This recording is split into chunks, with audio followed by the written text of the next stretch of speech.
前进从嘅鱷魚啲水道上跳起來以後，勞工作人員用索嘅運送過來嘅生肉囤落肚，一群觀光客和和諧諧，因為係東馬沙拉越附近大約20公里外嘅鱷魚園，引起地度有嘅上千隻無同樣種類嘅大細鱷魚。因為興趣已經慢慢就做啲繁殖啦培養，又裝咗到今行啊係規模係將近係2000隻而已，啊，又所以嚟係今下係馬來西亞啲度規模最大。啊，那歷史最悠久嘅鱷魚場。何寶強客家話講到當標準嘅楊國志係中國移民沙拉越嘅第3代行人，結果因為野生環境受到破壞，鱷魚其實已經被切種嘅，當到成長嘅基態全部需要進行人工保護。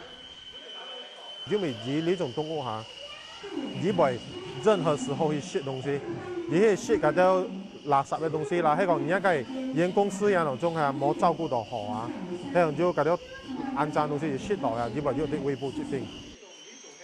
今年35歲嘅楊國志投擺啲沙拉越完成嘅大學學業以後，佢希望做到提升專業嘅技術，還特別來到台灣來拓片口台，佢希望未來做得到馬來西亞其他州來開設鱷魚廠，來推廣鱷魚嘅保護計劃，同時也做得本家族事業變到行客發達。